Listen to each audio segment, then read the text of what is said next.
The African elephant, most grandiose of terrestrial mammals, bearing the ivory trophy prized throughout the millennia.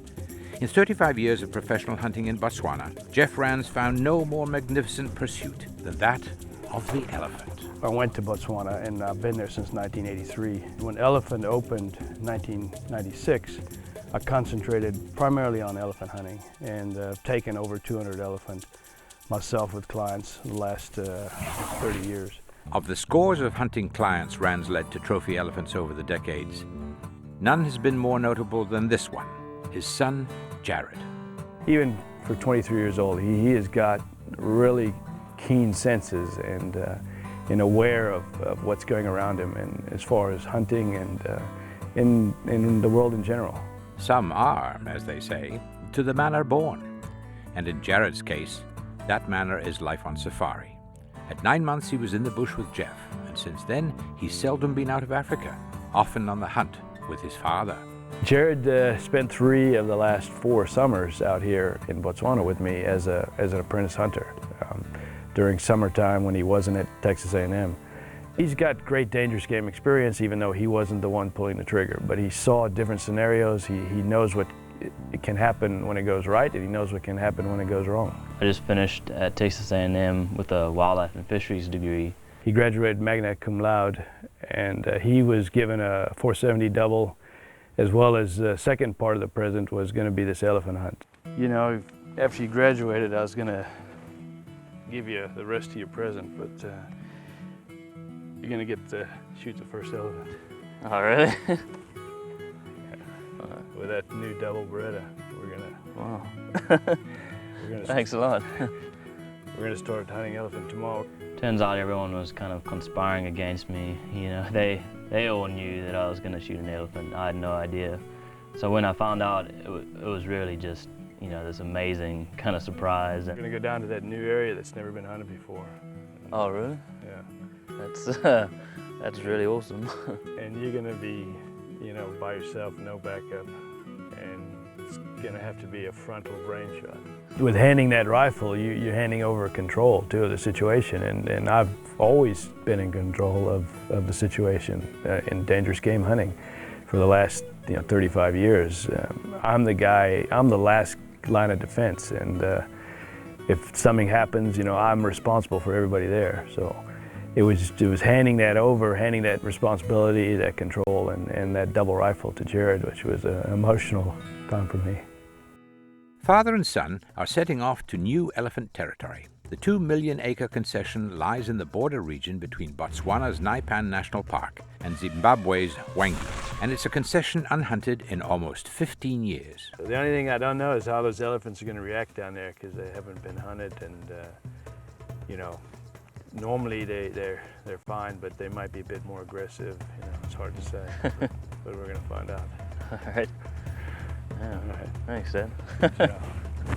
The biggest African elephant ever documented weighed in at 15,000 pounds, 3 times larger than any of the other dangerous game, which means that any rifle for elephant must have extreme stopping power, something Rann means to test out before letting his son loose on elephant. Jared, I'm trying to recreate an elephant situation. I want you to imagine that this baobab is an elephant. I mean, it's a massive thing, and big, it's right in front of you. And we're going to be getting up on him close, and I'm going to want you to try and hit exactly where I'm going to point to. All right. And this is the point of aim I want you to use right here. Depending on how close we are, it's about the right height. Yeah. It's that sort of yellowish mark there on the tree. Just imagine that's the elephant's brain. That's where you're trying to hit, either from a side angle or a frontal, which is entirely possible. I want you to just imagine that's an elephant. All right. You're going to move up slowly, get in position, Yeah. and put a shot. Okay. Okay, take it, man. That's good shooting. Good job. Right. Well, now I think you're ready to shoot a baobab, but I don't know an elephant. The only thing you can't simulate is the emotion that comes with hunting dangerous game, and particularly elephant. It's just so intimidating when you get up on them.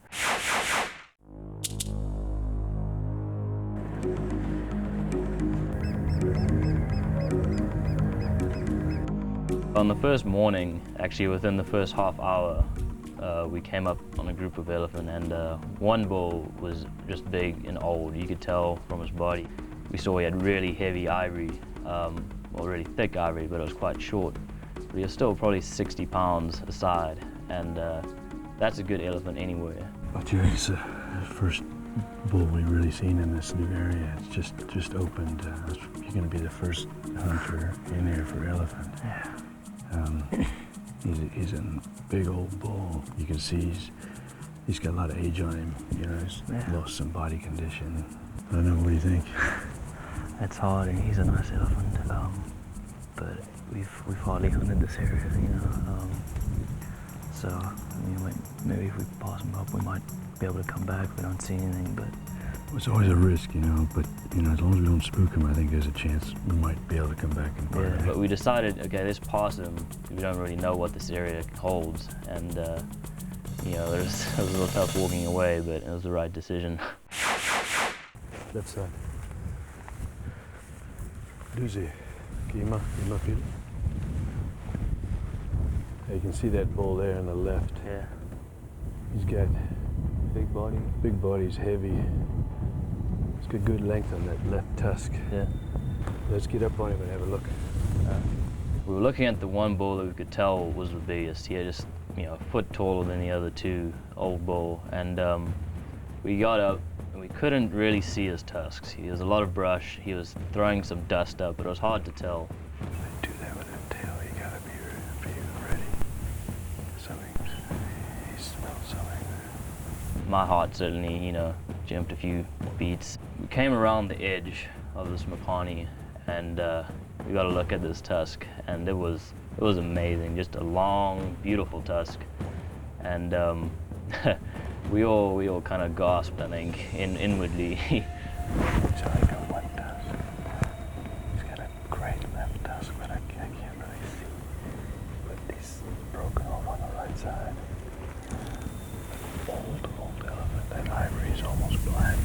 Yeah, his other side, unfortunately, was broken off right at the lip, so he wasn't, you know, what we were looking for, but just an unbelievable old bull. And as we came around, the elephant next to him actually saw us, and, you know, lifted his head up, and it was a pretty decent bull himself, but you know, he kind of got a little upset, but in the end, he didn't really take off. But the old bull was very relaxed, you know, and we got a good look at him.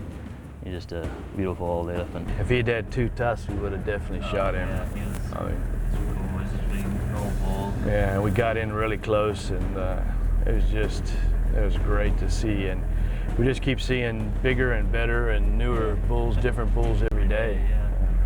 Well, we're definitely going to see a bigger one. Yeah. The elephant is the emblem of Africa. Its combination of size and ability is unmatched among the wild animals of the continent. It's also among the most dangerous, and without management, it's extremely destructive to the environment. The elephant populations here are highest in the world, and these animals have, you know, they've run out of space, basically. And, you know, if you didn't control it, there's going to be a drop in biodiversity, and it's an interesting problem. Expanding human population and shrinking habitat make managing elephants vital. But viable options are limited, as dangerous game host and author Chris Dorsey saw on safari in Mozambique, where the darker side of elephants' fates was manifest. What a shame. So they just chop the whole front of the head off, take all the ivory with. That's it. They don't take any of the meat, use anything else, just the ivory. You know, when you see an elephant that's simply been killed, had its ivory chopped out, and it's sitting there as a rotting corpse, I mean, it will make the angels weep. I mean, it's a horrifying sight, because you look at it and you say, this is a land where protein is needed by every soul, basically here, and to simply kill an animal, chop its ivory out, and waste that animal, no regard for this supply of elephants and sustainability whatsoever, simply living for today, and because there's been a monetary value put on the ivory for illegal trade. Sad. Very, very sad. They deserve better than that, don't they? Absolutely. Absolutely. Sickening, actually. They're coming in across the borders, shooting, cutting the ivory out, and taking the ivory out the country. So the Mozambican government is actually losing on the deal simply because it's losing one of its national assets. So it's its own asset that's leaving the country illegally, and they're not getting any benefit of it. Of course, it also doesn't do the elephant population good. But for that kind of money, you know, why wouldn't they risk it? Yeah, you know, They take one elephant, that's enough money to basically fuel them the rest of their days. but the problem is they're not only doing one each, you know, they're doing more than one. So it's, Yeah. you know, once they got the taste of it, they'll just carry on doing it until. And they're taking cows as well. Oh, they take anything. Any ivories. Yeah, Ivory's ivory. Yeah, doesn't matter how old it is, what size. In Africa, the importance of the role that safari hunters play in the critical task of managing big game animals, like the elephant, cannot possibly be overemphasized. Hunting brings in the dollars that suddenly give value to these animals and now are challenging poachers for the right to have access to these animals. Hunters shoot older animals that have either been kicked out of herds, don't have the breeding ability anymore. They are in the last couple of parts of their years. Hunters utilize the animal. They use the meat and they feed people. You know, they use it, take the skins, they take the ivory, and you know, where the poachers, they just chop the front part of the head off and just leave the rest to rot. I think hunting is a realistic and certainly a viable option, and it provides incentives for the communities to get involved and helps them see elephants not as a pest where they would be having conflict, but rather as a commodity that they can earn some income from. Now in Botswana, Jeff Rann is in the land that's held his heart for 2 generations, granting him an intimate knowledge of the destructiveness of which an overpopulation of elephants is capable. These elephants have expanded to over 200,000, and there's no place for them to go. This is it. This is the last stronghold of elephant in Africa. You can see the devastation and destruction these big elephant bulls are causing in Botswana. Water is an issue, especially in these drier areas where we're having to pump water, but you're creating almost a false environment with pumping water because you're putting a lot of pressure right around that water hole. If something's not done soon, this habitat's going to be destroyed. Even more inspiring for Rann, beyond the abundance of elephants, is the chance he now has to guide his son Jared to a trophy bull. It's about 4:30 in the afternoon. We come up to this pan and we see some elephant, and one of them really looks really promising. You just see this long ivory from a distance, and we decide, okay, no, we need to go and look at this elephant. And we look at it, and it's a really nice bull, and we decide, this is the one we want to shoot.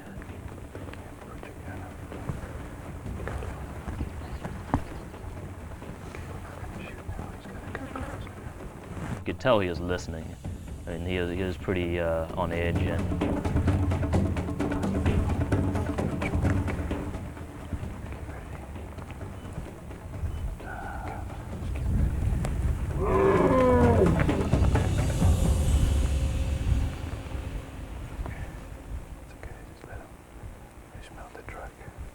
They had actually heard the vehicle, and they moved off a little bit, so they were kind of on edge, but we moved around to get in position. He would need to be a lot closer for us to hear. I thought he might just come right up to us. He's trying to get around us. He's trying to get her wind. Let's get to the truck.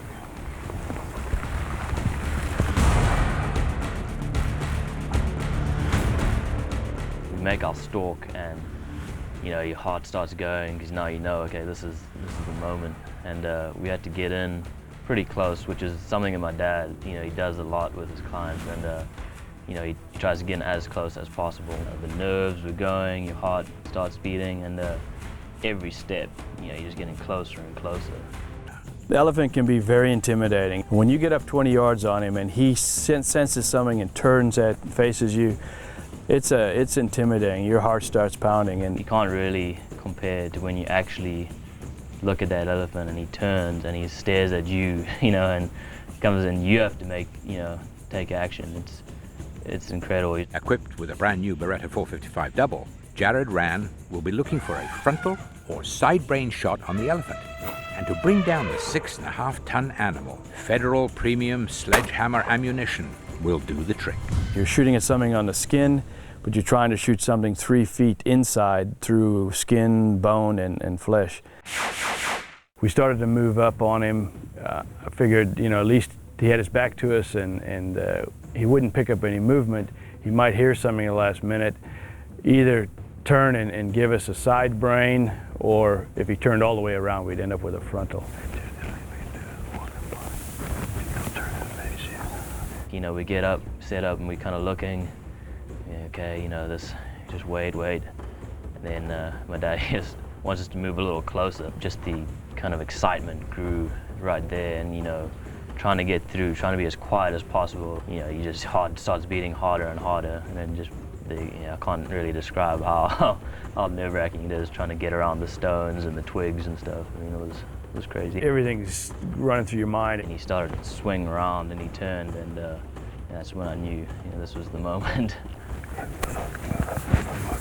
just have this colossus in front of you. It's really, you know, that intimidation factor definitely comes in play there. He brought up the Beretta double 470 and had him, you know, I thought perfectly lined up. You know, once he turned, that was it. You know, had to take the shot. Between the eyes. Again, lower. Shoot him in the shoulder. Shoot him in the shoulder, Jared. Good shot. I went for the frontal brain, but it was just a little low, and he kind of rocked. He didn't fall, and he spun and he started to go off. But, you know, got another shot as he was going away. But you know, it's pretty worrying when you see an elephant going full tilt away from you.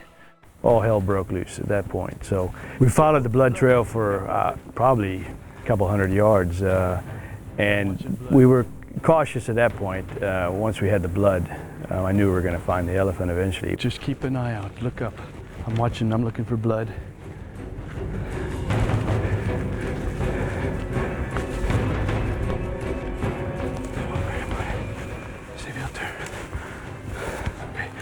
Shoot him right in the ear hole. Right in the ear hole. Okay. At that point, you know, the emotions kind of all come together, and over the last 4 or 5 years have gone by pretty fast, and you know, he's been busy and I'm busy, and it was nice just to spend some time together. You know, I've been on hunts with my dad, and to have him there with me in this area that has this amazing potential was one of the best hunting experiences I've ever had. It's all the emotions of hunting dangerous game, and how you know, the adrenaline and the heart-pounding situations, and then just driving back, you know, 2 hours, 3 hours drive back in the dark. You know, all that time together was great. You know, as a client, he's probably going to be a bad tipper, but you know, that's fine. I'll survive.